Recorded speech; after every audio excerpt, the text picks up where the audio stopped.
Yo, what's up? Welcome to Kinda Funny Games Daily for Monday, July 20th, 2020. I'm one of your hosts, Blessing Adelia Jr., and joining me is Tim fucking Geddes. Let Tim host Bless. How are you doing on this beautiful Monday? That actually feels like a Monday this time. Doesn't feel like a Tuesday or a Wednesday. Yeah. No, this is definitively a Monday. Dude, I got them good Monday feels this morning. I think part of it is because we woke up earlier than usual to watch that Nintendo Direct Mini developer showcase, which is going to be our story number one because there's a lot to pick apart with that. But because I got an earlier day, that means I've had more time to like chill out before the show. I got a bagel. I never get bagels. I had a bagel. Damn. Yeah, bagel, egg, cheese, bacon. Okay. It's a good morning. Hell yeah, dude. Wait, what have you been up to between 7 a.m. this morning and now? The moose, man. Little fuck's running around. Once I'm up, he realizes I'm up. It's game over. There's no going back to bed. Oh yeah, running around, pooping everywhere. I love the image you posted of him taking a bath. It was horrifying. You can see like his actual size because it's very small. I've seen the moose in person now. Yeah. And like with all that fur is legit like twice the size of the actual dog. Yeah. Yeah. No, and so when you condense him down to just like to his wet fur hugging his tiny body. Yeah. Like he looks like a tiny alien. It's very sad. It is extremely, extremely sad. But you know what? He's a beautiful, beautiful little dude. I want to talk about PS I Love You XOXO for a second, Bless. Oh, I know all the talk, all the hubbub right now is about the Kinda Funny Xcast that you can watch now on youtube.com/kindafunnygames or podcast services around the globe. But with good reason, the hubbub's over there. But I love that y'all PS I Love You motherfuckers. You and Greg Miller, you're just like, oh, we can't let them get all the attention. We need to drop some damn bombs for this week's PS I Love You. What are you doing? Dude, I've never been so excited for an episode of PS. Like since the first episode, I've not been this excited for an episode of PS Love You XOXO. And so now that Ghost of Tsushima is out, now that we finally had pretty much every single first party / non-first party exclusive for PlayStation 4 come out, we're doing the ultimate PlayStation 4 exclusive bracket where it's gonna be me, it's gonna be Greg, it's gonna be the chat who are watching live on Patreon. We're essentially going to be going through this bracket of like what's I didn't count. It's either 32 or 64. It's a lot of games that we're going through to decide what's the ultimate PlayStation 4 exclusive, which I'm really excited about. I love it. It's going to cause so much shit in the best ways possible. People are going to be so angry, and I'm very much looking forward to it because it's one of those ones where it's like no matter who you are, like only one fan base is going to come out on top, and everybody else is going to be pissed. And I'm very much looking forward to it. Oh man. Tim, enough about that. Let's talk about this morning's Nintendo Direct, Xbox supporting next-gen exclusives, and more, because this is Kinda Funny Games Daily, each and every weekday at 10 a.m. live, right here on twitch.tv/KindaFunnyGames. We run you through the nerdy news you need to know about. If you're watching live, you can correct us when we get stuff wrong. We're going to kindafunny.com/you're wrong. If you don't want to watch live, you can watch later on youtube.com/KindaFunnyGames, roosterteeth.com, or you can listen later on podcast services around the globe by searching for Kinda Funny Games Daily. To be a part of the show, head to patreon.com/KindaFunnyGames, where bronze members or above get to write in, and silver members or above get the show ad-free with the exclusive daily post show. Housekeeping, the Kinda Funny Xcast is up right now. Of course, that's Kinda Funny's own Xbox podcast. It's up on youtube.com/KindaFunnyGames and on podcast services.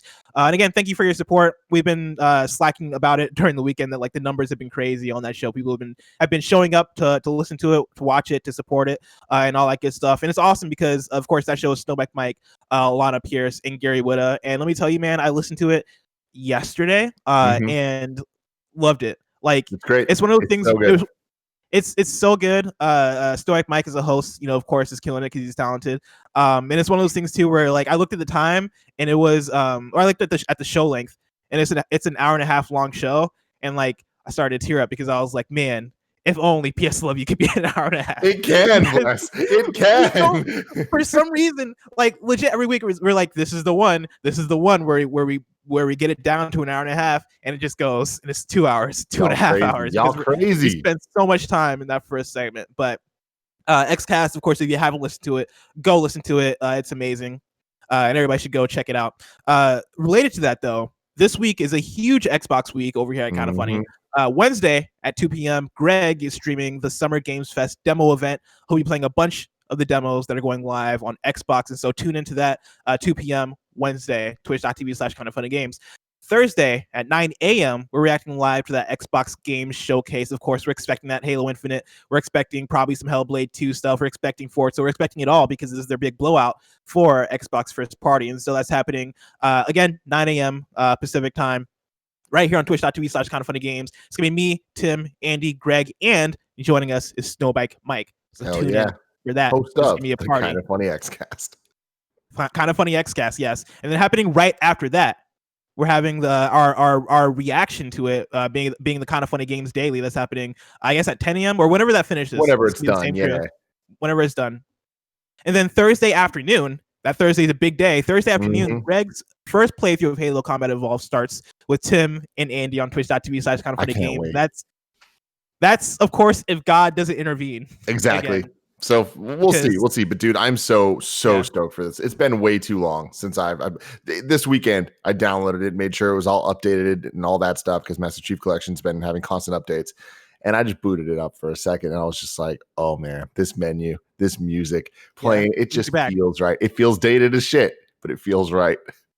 Dude, I mean, I played through part of the campaign for the first Halo Combat Evolved for the first time, I want to say, either last year or the year before last year through Master Chief Collection.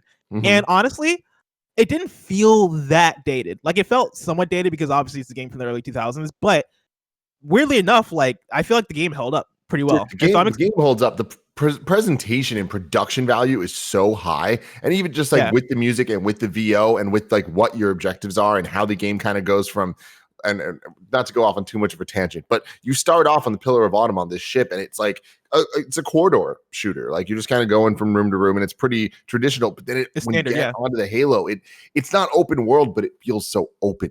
And it's like, even though you are going just to the next objective, it felt so big. And even in just a little I played now, I'm just like, man, this is so cool. It is just weird not having like aim down sights and like just like the control scheme is customizable, but not to the extent that I wished it was. It's just like little tiny things that I wish that were a little bit more modernized. But I can't wait.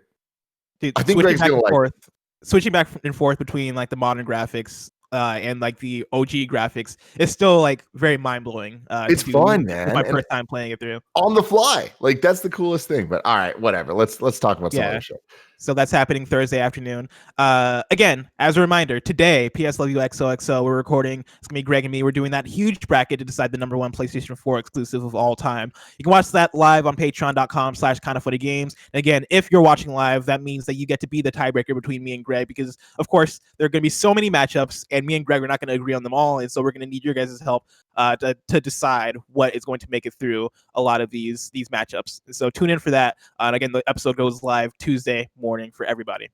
Thank you to our Patreon producers, Muhammad and Blackjack. Today we're brought to you by KLARNA, but I'll tell you about that later. For now, let's begin with what is and forever will be the Roper Report.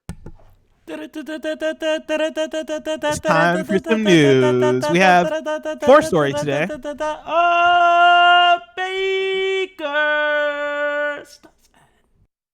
Starting with our #1 this morning, there was a Nintendo Direct Mini. I'm pulling from Chris Pereira and Eddie over at GameSpot to help me do the recap here.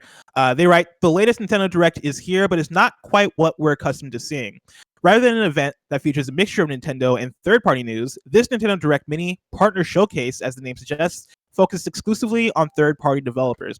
So to run through the announcements, a cinematic trailer for Shin Megami Tensei 5 was revealed, and developer Atlus confirmed that the game will launch for Nintendo Switch in 2021. Notably, it'll be a simultaneous worldwide release. A remastered version of Shin Megami Tensei 3 Nocturne was also confirmed during the Direct. There weren't many details shared, but it's coming in spring 2021. It'll also be available on both Switch and PS4. Also, new DLC for Cadence of Hyrule is on the way. The first of this launches today, with more to come later this year. That includes a Majora's Mask-themed pack. And then also we received trailers for WWE 2K Battlegrounds and Rogue Company. This is the first of multiple Nintendo Direct Mini Partner Showcases coming later this year. Tim, we watched this morning. Yes, we didn't do much. We didn't really break it down that much because there wasn't really much here to break down. But I know for you and me, we've been talking about this kind of throughout the year, right? Like leading into Animal Crossing New Horizons, that was kind of the game that they had laid out for the year, and there wasn't really much to look forward to beyond that. Then we got Paper Mario as out like of the nowhere. game to kind of out of nowhere, right? As the game to kind of look forward to past then. But even with that, there's not been much this year to kind of, I guess, look forward to from Nintendo. At the very least, on the first I party gotta side. bring up Xenoblade Chronicles Deluxe. Yes. Yeah. Because everyone's gonna jump down our throats for not bringing that up. But that game came and went So the exact way we expected.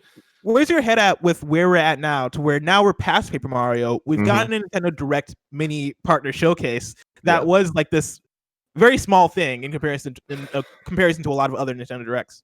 Look, personally, I am really bummed as a Nintendo fan of looking at the next forever at this point and being like, I don't know when's the next time I'm going to get to play a Nintendo first party title that I'm super excited about. And at this point, I don't even know when anyone's going to get to play a Nintendo first party game that they're super excited about, because there is no hints, there is no evidence that we're going to get a Direct or we're going to get any major announcements anytime soon. Having said that, Paper Mario approved, things can happen at any point. Like they could tomorrow drop a trailer for Breath of the Wild 2 with the release date, and that's it. It's Nintendo. They have always done things differently. And now that everyone's doing directs, they're like, we got to stop doing them. We got to be different. And I don't think that's actually what's going on. But looking at this, I do think that this direct is a perfect sign of where they're at announcement wise, which is Paper Mario ran out of time to be part of a direct. They didn't have enough things ready to package together into a big event. These type of showcases have more scrutiny than ever, more eyes on them than ever. And they're being compared to more things. It's not just comparing directs to other directs. You're now comparing directs to State of Plays and Ubisoft Forwards and Microsoft Showcases and XYZ, all the Summer Game Mess stuff, right? And when you're doing that, I think that we've seen time and time again, there's expectations are tried to be set, and then people are really mad when they don't hit the mark, like Xbox did with the third-party showcase a couple months ago in May, and where Nintendo, we've seen them do before with other even major directs. But like, we're at a point now where you see the tweet they put out for this. They announced this thing at midnight last night for 7 a.m. today, and it has nothing. And even in their tweet, they were just like essentially saying, hey, don't be excited. It wasn't don't overhype yourself. It was just like, hey, like, honestly, don't even worry. And that to me reads like there was a bunch of marketing deals, and I'm sure that WWE 2K Battlegrounds had some type of deal in place with Nintendo for promotion around E3 this year.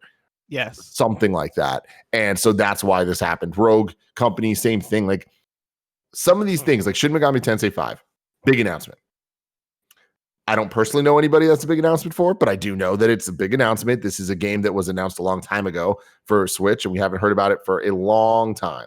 I bet more people would have been excited to hear about Breath of the Wild 2, Metroid Prime, or Bayonetta 3, other games that have been announced that we haven't heard about for a while. But regardless, that was a Nintendo Direct level announcement in this Nintendo Direct mini partner showcase. Yeah. Like it's kind of a weird thing, because that is an announcement that I feel like, and in any other Nintendo Direct, it'd be somewhere in the middle of a Nintendo Direct. Totally. Like, by the way, Shin Megami Tensei 5 still exists and it's coming in 2021.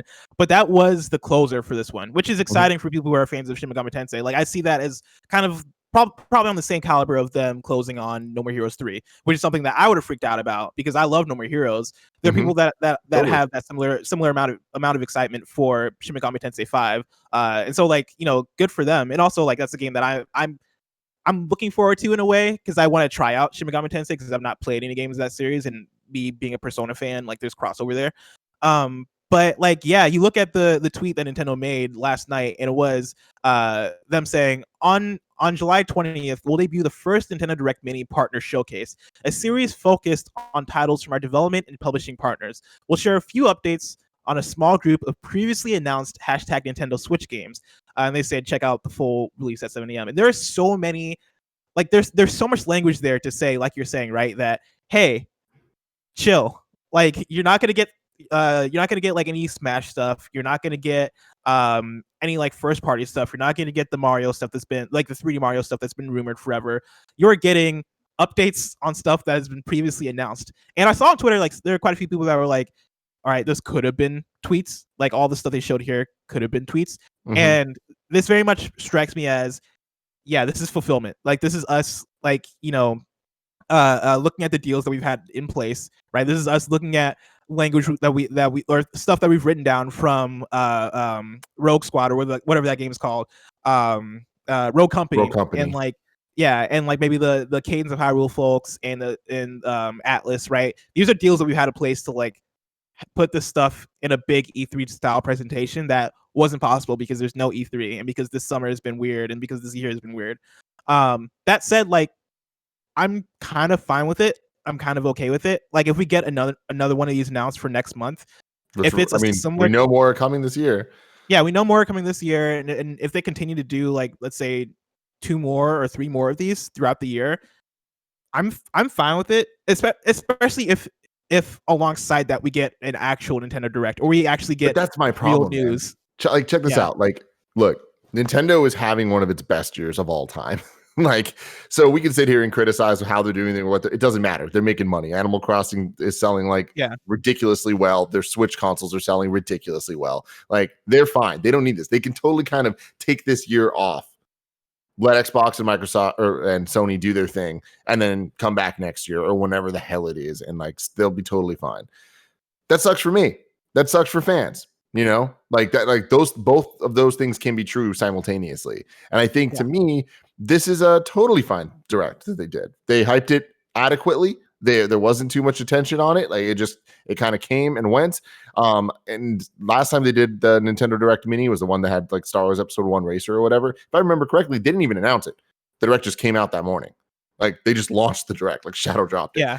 So even this one, there was 7 hours of, hey, this is coming, which I prefer. I think that's a better way to kind of do it, especially if you're going to set the expectations correctly, which they very meticulously did. Like honestly, if they shadow dropped this one, I feel like that would have gotten more disappointment than them coming out with so much language and talking about how manage your expectations. Like the last Direct Mini, I feel like had actual announcements that were kind of cool. You know, like there was stuff in there for us to be somewhat excited about.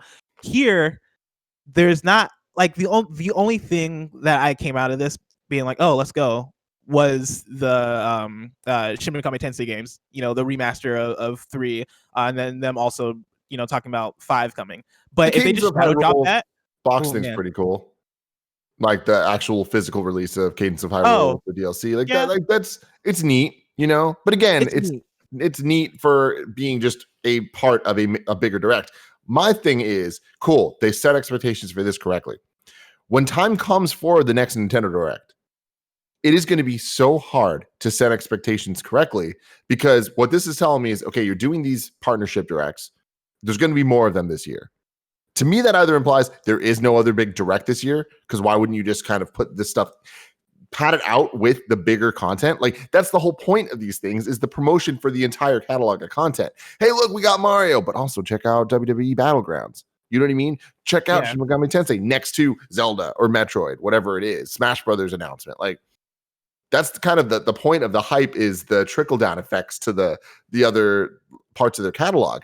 So for me, I'm like, all right, if you take those parts out, the hype levels for these Directs, if a real Nintendo Direct, not a mini, not a partner showcase, whatever, just the next Nintendo Direct gets announced, oh my God, the hype's going to be astronomical to a level that we have never seen before with the Direct. And that is saying something, because every time there's hype for a Direct, it like breaks video game internet. Tim, regarding that, Evan P writes in to patreon.com/kindafunnygames, just like you can, and says, crew, with this morning's mini Direct, has Nintendo completely devalued the Direct branding? Now, hear me out. A Direct used to be a big tentpole event, maybe once a quarter, packed with big announcements. Now we have mini Directs, Indie World Directs, etc. This morning's announcements were DLC packs, a remaster, and a tease for a niche game announced 4 years ago. Paper Mario was announced in a tweet. So why did this group of announcements deserve the Direct branding? This falls in line with the rest of the summer's Boy Who Cried Wolf marketing. Announcements for teases to tease something, or a forward with 90% stuff we already knew.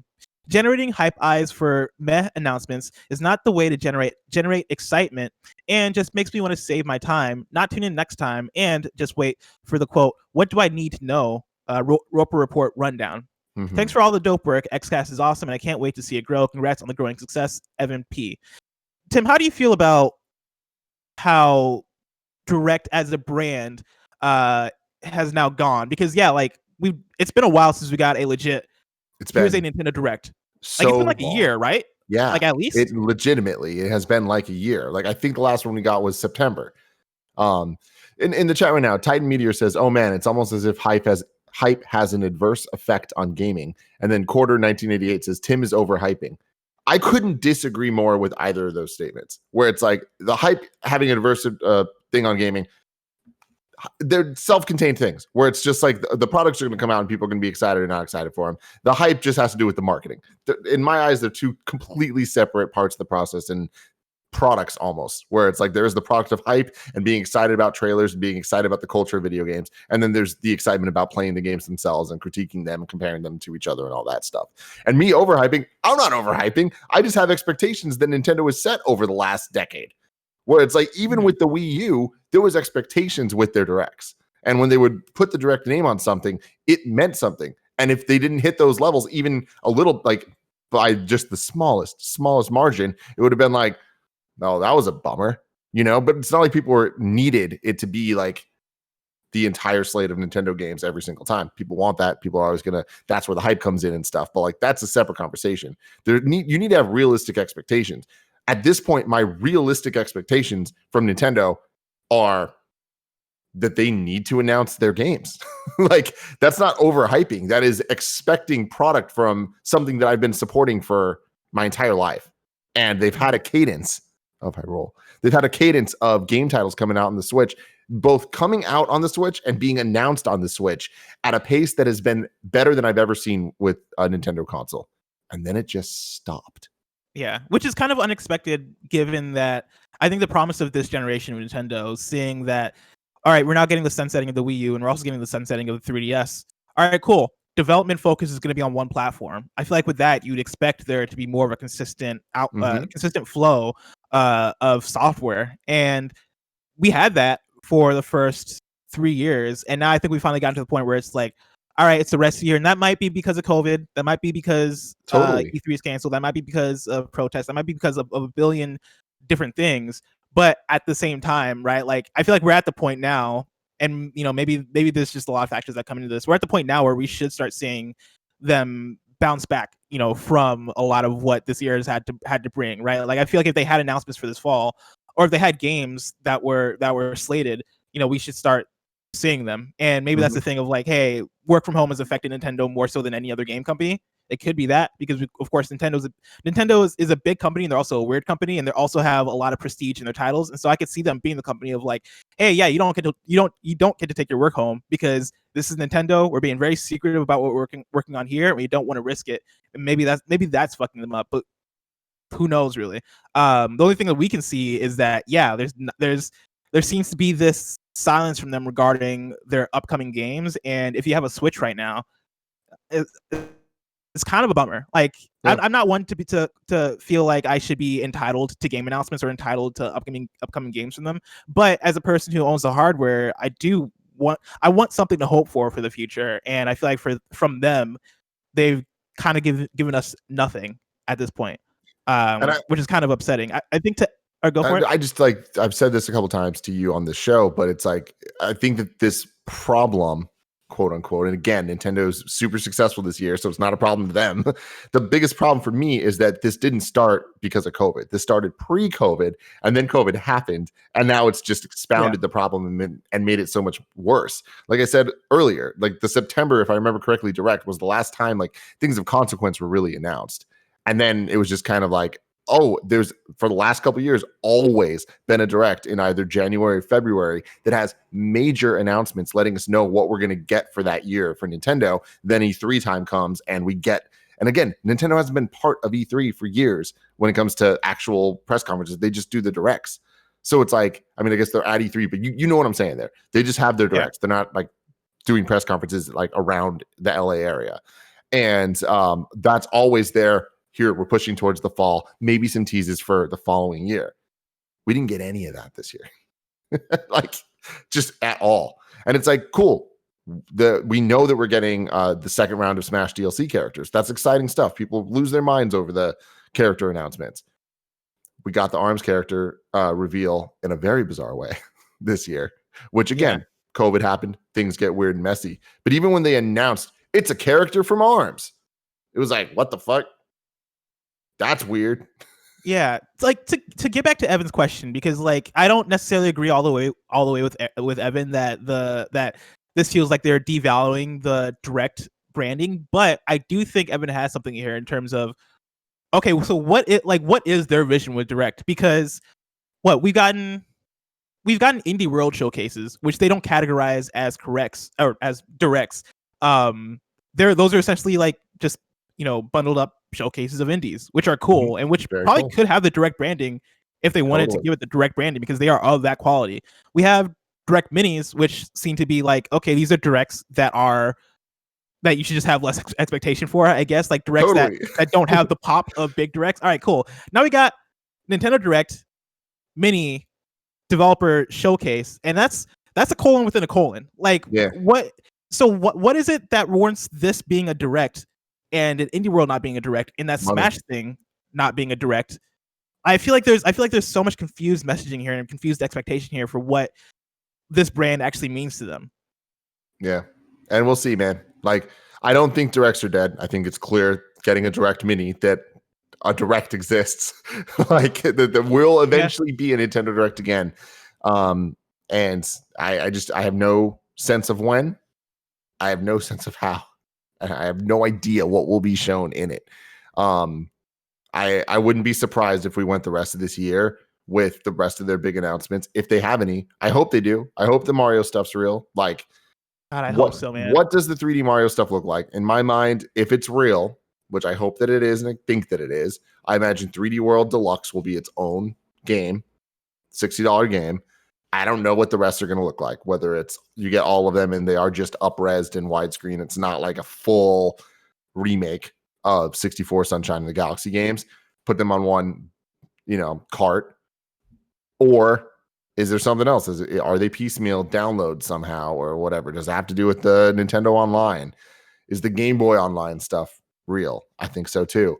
All that stuff could just be tweets. It could just be a trailer, could just be an announcement. And I at this point don't necessarily think it's going to be in one direct. I think if it was going to be in a direct, they would have made a big Mario 35th anniversary deal, and that would have also included the Lego stuff. Did you see, and this is like rumor mill stuff, but did you see like the 35th anniversary, like Mario anniversary Twitter account that was created, and people saw it and people noticed that it was then connected to what could be Nintendo like emails, because it aligns with like other Nintendo created accounts. You know what else? Plus, what else? There was an F-Zero account. There was. I saw that very briefly, and I was like, all right, now we're just pushing it. Let's not just set ourselves up for disappointment here, because that's not happening. Let's see. Tim, Lexus writes in and says, "What's up, guys? We just got word of a mini direct tomorrow," and Lexus wrote this in yesterday for context. We just got word of a mini direct tomorrow, and as of the time of the show, we will know what Nintendo announced. However, the direct has some weird messaging. It's already a mini and suggests it's something from their partners, which leads me to believe it's like some 3-star announcement. What is up with Nintendo? We literally know nothing about what they have coming up for 2020, if anything, which almost makes me feel like the Switch is in for a bad year. What do you guys think? And so we talked a lot about this already, Tim, but I want to focus on that last part, right? Do you think this is going to be a bad year for Switch overall? I think for the majority of Switch gamers, yes. For Nintendo, no, it's a great year. And for people that love Animal Crossing above all else, it's a great year. Yeah, I can see that. Like, comparing to last year, where we got Mario for Wii U, like New Super Mario Brothers Wii U remaster, I believe that was last year. We got Super Mario Maker, we got Luigi's Mansion, we got Fire Emblem, we got Astral Chain, we got Pokemon, like got Yoshi, we got it's just this year does feel like such an off year, and it's not one of those things. I don't want to necessarily belabor the point, but like Animal Crossing is very successful. One of the most successful Switch games, if at this point maybe the most successful Switch game. We'll see sales at a certain point. We'll see where that actually lands. But yeah, like aside from that, I don't know. It's a bummer. It's a bummer. Speaking of what might not be a bummer, depending on how you read it, story number 2, Xbox is fine supporting next-gen exclusives. This is Andy Robinson at Video Games Chronicle. Head of Xbox, Phil Spencer, has said that the platform holder will support developers who want to release next-gen exclusives for Xbox Series X in opposition to its own release strategy. Microsoft has heavily promoted a cross-generational release strategy for its games branch, with all first-party Xbox titles set to release across its next-gen Series X console, current-gen hardware, and PC. Earlier this month, Xbox boss Spencer suggested that the strategy would continue for a number of years, which would mean its next-gen platform would not see full console exclusives for the foreseeable future. The approach is unique in the console space and in great contrast to the strategy of rival PlayStation, which has committed to releasing games that are only possible on its most advanced PlayStation 5. Asked to elaborate on the exclusivity situation in a new Jeux Video interview, the executive clarified that Xbox was quote, completely open to working with developers on next-gen exclusives, such as already announced horror games Scorn and The Medium, if that's what they want to do. Spencer suggested that exclusive next-gen games could be shown at this week's Xbox Game Showcase. Quote, I think what you hear us talking about, and our creators will say, is we have a vision for every game that we're building, and the vision starts with the player, not the device. And if a creator comes to us and you mentioned a couple of games that were in the May showcase and says, no, I really want to focus on the next generation with their games, we're completely open to that. We're very supportive of that. End quote. So Tim, this is the thing that we've kind of been talking about also, like over the last, I guess, year, right? As we've been making our way toward the next gen consoles releasing, Xbox has stated the strategy of their exclusive games, or at the very least their first party games, releasing cross-gen, at least for the first couple of years. And so I feel like I've kind of had the question of, all right, is that every game? Like, are we not going to have next-gen exclusives? And it seems like we have that answer.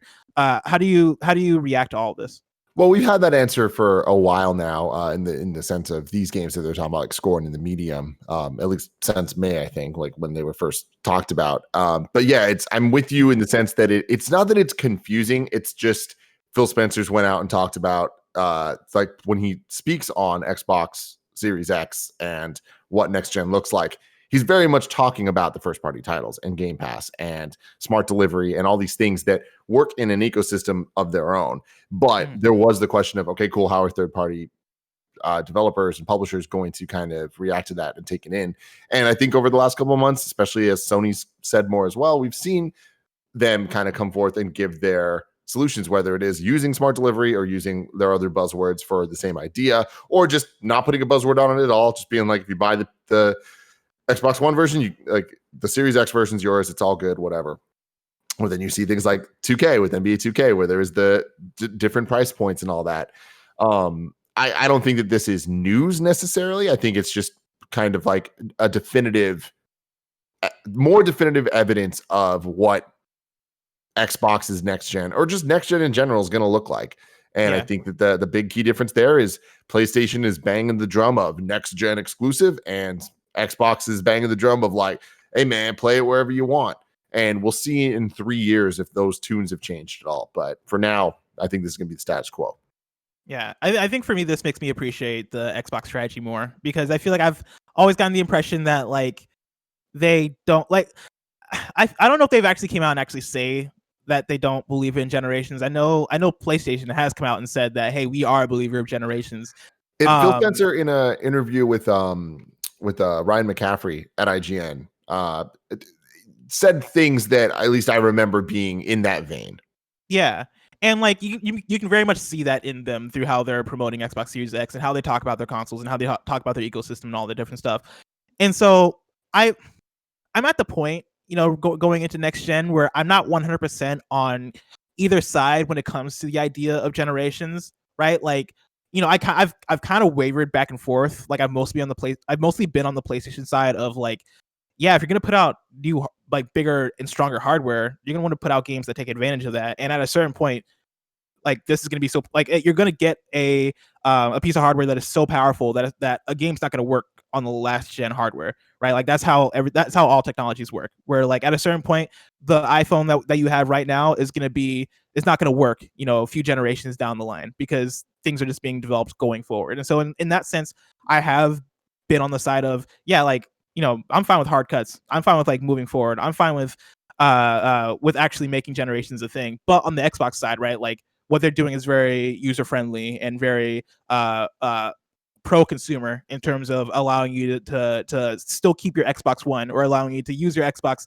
Elite controller on the next gen console, and allowing you to kind of have that crossover. And so with this, I like the fact that Phil Spencer is actually saying that, like, yo, yeah, no, if we have devs that want to make an Xbox Series X exclusive game, we'll support them. Like, we'll give them what they need. Like, that's a thing that can exist. I think that is a cool thing for him to say. Totally. But so my take on this, though, is you really have to look at the business side of it, and you have to look at like what the intent is of these decisions. And I think that when it comes to Xbox and the way they're talking about it, every bit of their messaging, whether it is the smart delivery stuff or the we don't need generations, all that kind of talk, it all feeds into Game Pass. Everything feeds into Game Pass. And so I would kind of be surprised if these next gen exclusive games are on Game Pass, because the idea of Game Pass is that you can play on wherever you want, because that's Xbox and all that stuff, right? But xCloud, that's the thing that is interesting about this, is even if it's a next gen exclusive, at some point you won't even need the next gen console.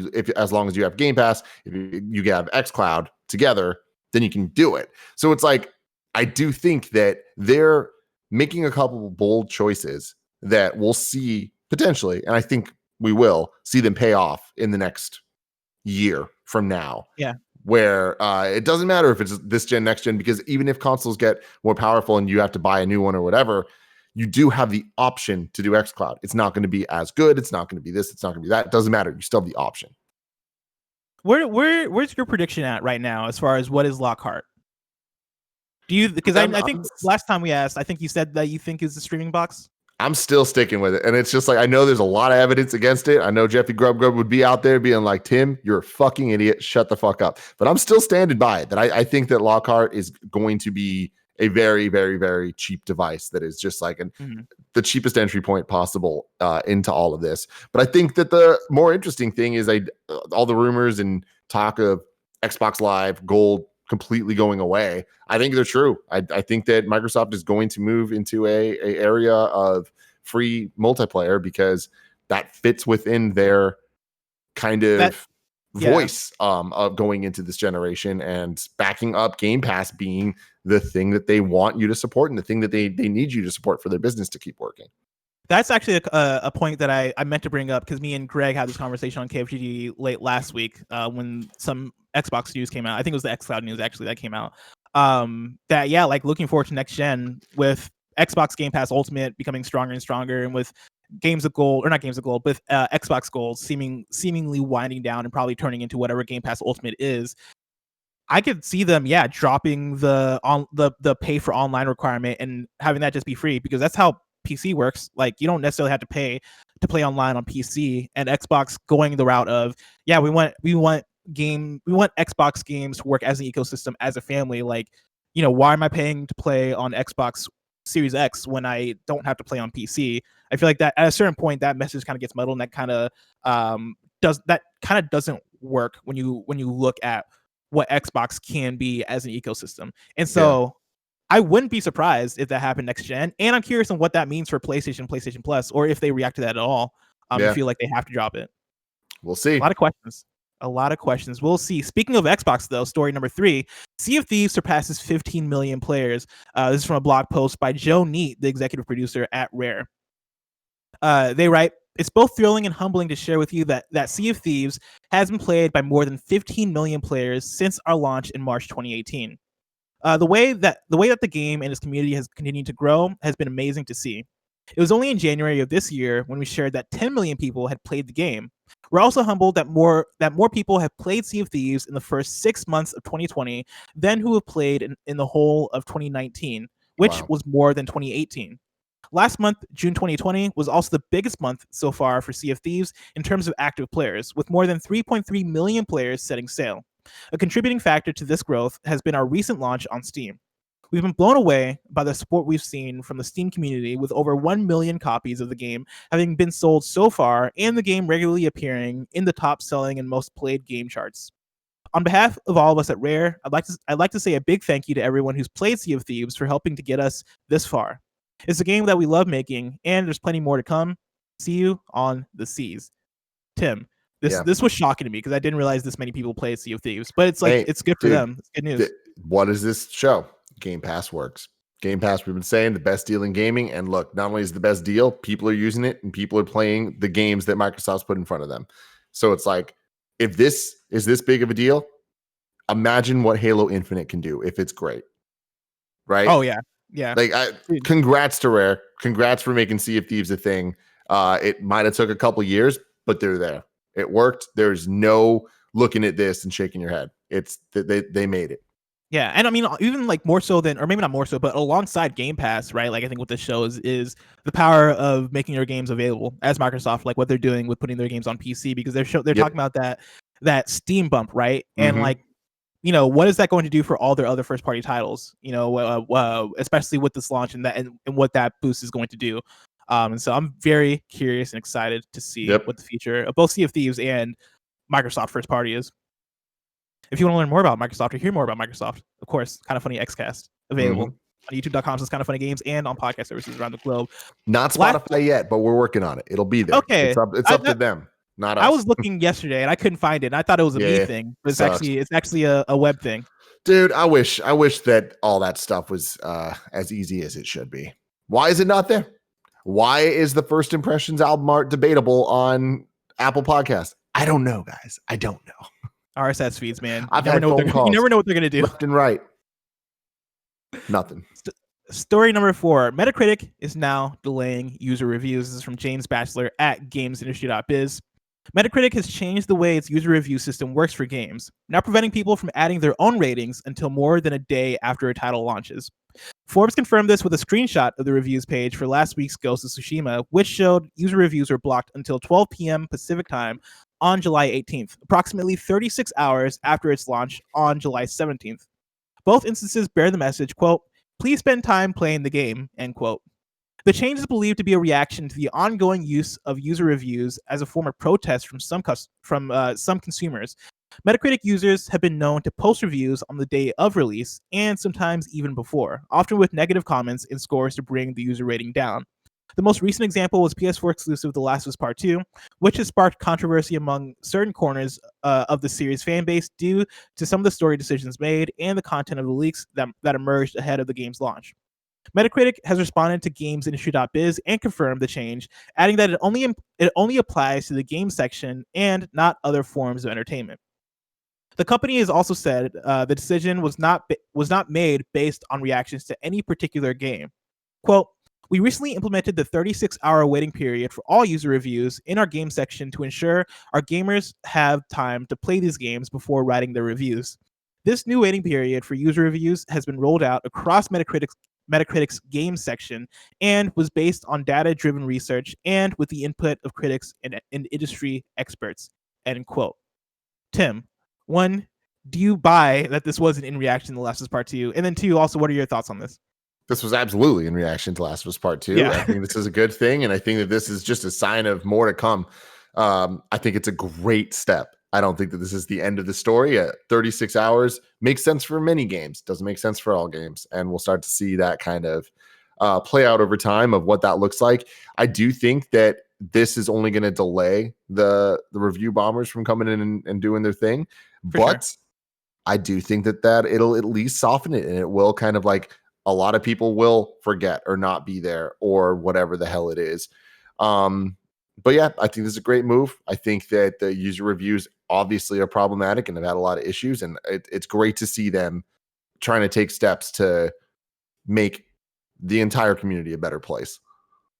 Yeah, I think this is a good step, especially when you look at, I guess, video games in comparison to pretty much any other media, right? Like, video games just take longer to take in and consume, and so this makes sense to do on the video game side of things. And yeah, I think 36 hours might just be the first step, but it's a very good step. Like, this is, I think, the very least that needs to be done when it comes to user scores on Metacritic. So you'll love to see it. Mm-hmm.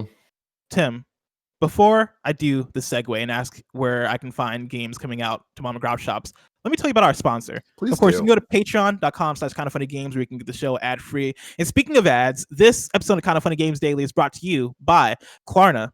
Thanks to KLARNA for supporting Kind of Funny Games Daily. In Sweden, they don't shop, they KLARNA.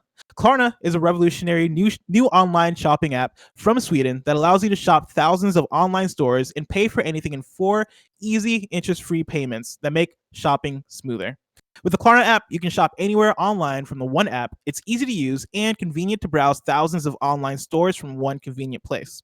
You can pay for anything in 4 interest-free payments. Paying after delivery allows you to try before you buy, and you can also report returns directly in the app. You can also get the best deals with customized price drop alerts on items you've saved to your wish lists. It's always good to shop smarter and save money. Tim loves how easy it is to find what you're looking for and get set up. KLARNA is a smoother, friendlier, Swedisher way to shop online. It's the one-stop shopping app for browsing and buying anything online, all in one app, and allows you to pay for anything in 4 easy, interest-free payments. Download the KLARNA app today. That's KLARNA. That's Swedish for shopping. Tim, Yes. I'm really excited to see what the future of Metacritic is and how they continue to change and improve how user scores or how user reviews work. But that future is so far away. If I want to know what's coming to mom and grab shops today, where would I look? The official list of upcoming software across each and every platform is listed by the Kind of Funny Games Daily show host each and every weekday. Yeah.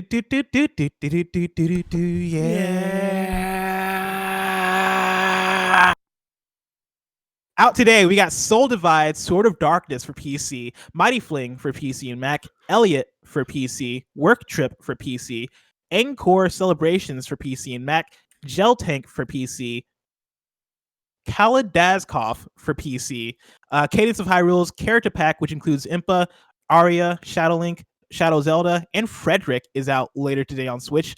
Let me stop there. Tim, there's a Zelda character named Frederick. Do you recall a Zelda character named Frederick? No. I'm looking this up. This must have been one of them spin-off titles. Zelda, Frederick. Okay, I'm not finding anything. I'm just seeing a lot of obituary stuff. Yeah, I'm also seeing a lot of obituary stuff. Oh, okay. Frederick is from the Cadence part. It says fights crime. Gotcha. Okay. It's a necrodancer merchant. Yeah, it's an original character from Cadence. And then Yarntown is out today. And Kevin, I have a link because I want you to show this game because this game looks really cool. I had quite a few people tag me and like Andy and other people in this. Basically, it's a game that's out on itch.io. I believe it's free to play. Or like not even free to play, it's just a free game. This person tweeted it, yeah. And it's a 2D top-down recreation of Bloodborne that looks like it's basically a Zelda game. It was made by Max Mraz at 11 Mraz on Twitter.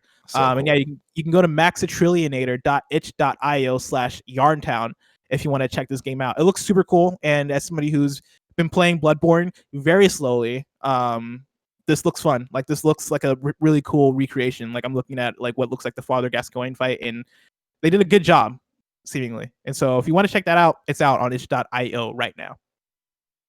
New dates for you. Atelier Ryza 2, Lost Legends, and The Secret Fairy will be coming out this winter.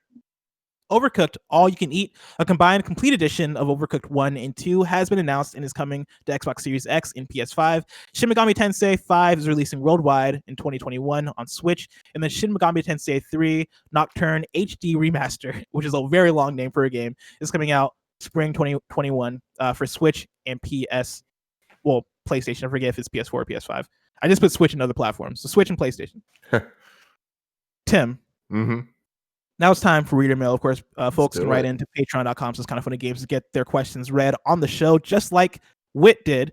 Witt writes in and says, I have a question about y'all's Xbox Showcase reaction on Thursday. Aaron Greenberg tweeted the following on Friday, quote, "Trust me, you don't want to miss this pre-show. We've been working with @JeffKeighley and our partners on some exciting reveals," end quote. Are y'all planning on reacting to the pre-show as well?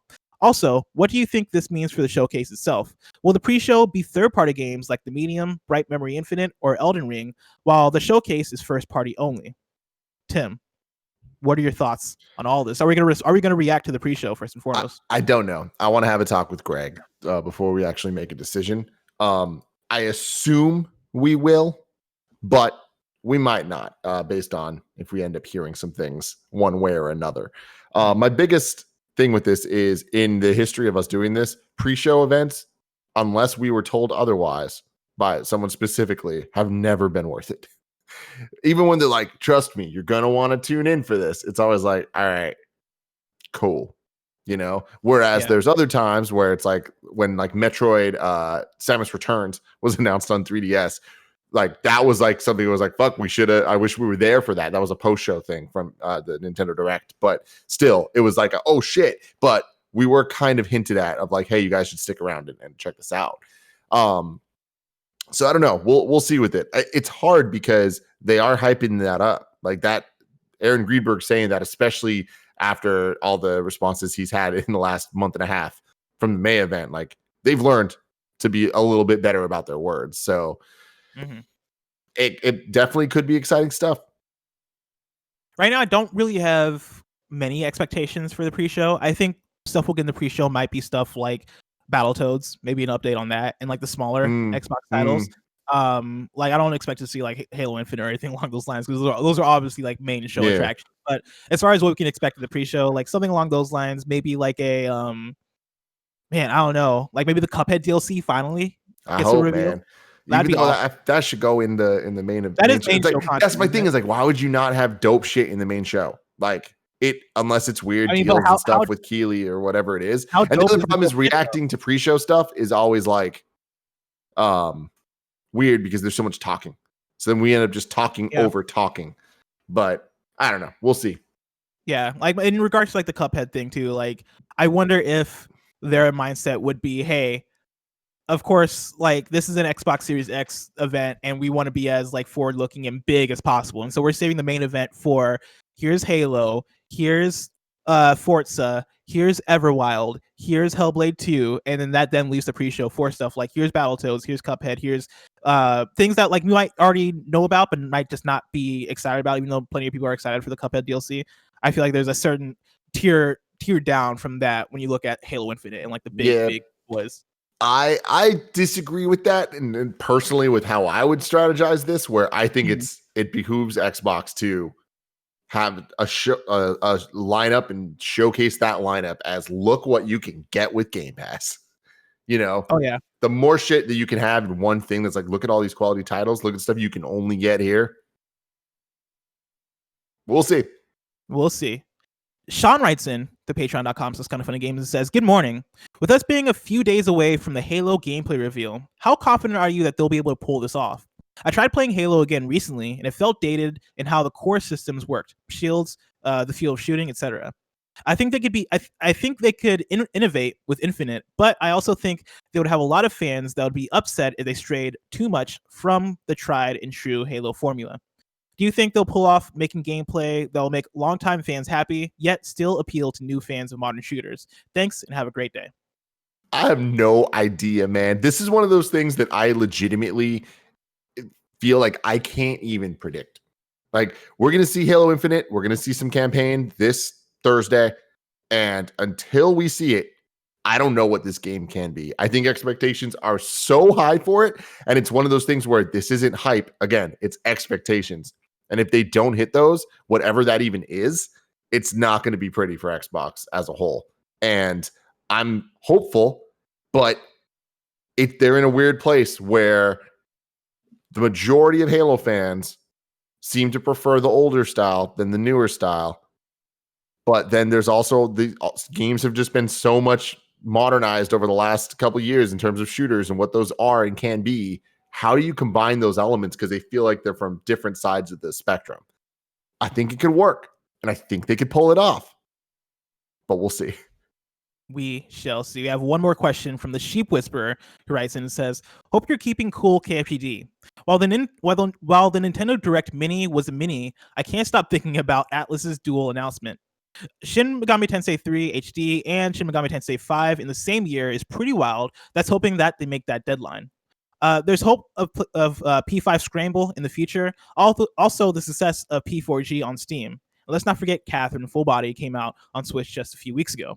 Again, I'm going to ask, with these current reveals and successes, how likely do you think it is to get any of the mainline Persona games on Switch? TTFN, the Sheep Whisperer. This is an interesting question because I feel like this always comes down to what is the deal that Atlus has in place with PlayStation that is keeping Persona from making its way to other platforms. What's the deal, or what's the loyalty? What is it? Yeah, what's the loyalty? Persona 4 Golden on Steam speaks for itself. For itself. We've had Persona Q games on like 3DS and stuff. We now have Shin Megami Tensei games on Switch. We have Catherine. Like we've seen so much crossover with Atlus now with other platforms aside from mainline Persona on console platforms. I feel like it's inevitable. I feel like at some point, like something has to give. But yeah, like it's all.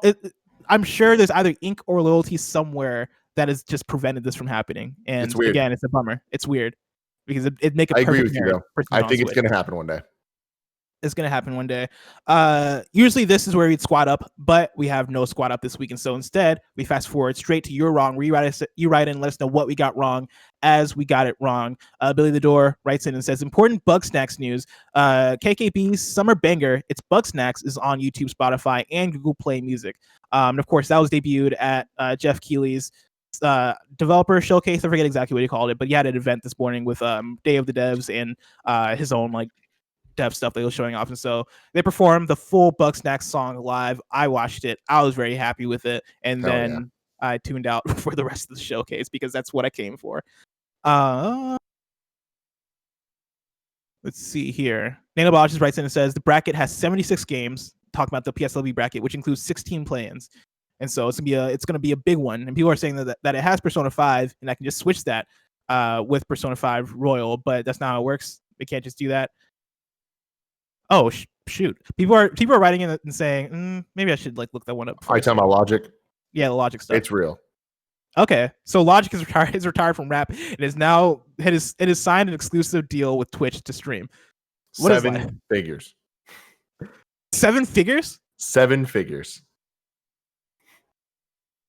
All right, I guess. I have no reaction. Aside from, I'm very much looking forward to that album because I think it drops this week. Yeah, it drops in like 4 days. I'm looking forward to it. And then Nail Boss wrote in with Miss News. Spider-Man Miles Morales will have an optional 4K/60 FPS performance mode, and so there you go. That's an interesting thing that I saw today that I thought we were going to talk about. I don't think there's much to talk about. I think that's great. Yeah, that's where games should be. I'm excited to play on console in 4K 60. The messaging of it being optional kind of like puts a weird tinge on it of, okay, well, what are the other options then? And I'm sure we'll get those answers, but I think it just, when we start talking about all these like frame rates and all this stuff for next gen, it gets complicated because we know that they can go higher than 60 next gen, but that requires a TV that can do that. And very few people have those TVs at this point. So, and among a bunch of other things, it's not as simple as like at this point, a lot of people have 4K TVs. Even that though, not everyone does. So yeah. We'll see how complicated this all gets. We'll see. And then Ilgro Chill says the last Nintendo Direct was September 4th, 2019. And then lastly, Ilgro Chill says Untitled Goose Game gets a physical release called the Lovely Edition for PS4 and Switch, which will be 100% environmentally friendly. And I saw that actually that was part of the whole Day of the Dev showcase this morning. And so there you go. This week's hosts go like this. On Tuesday, it's me and Imran. Wednesday, it's Greg and Gary. Thursday, it's Greg, Tim, me, Andy, and SnowBikeMike.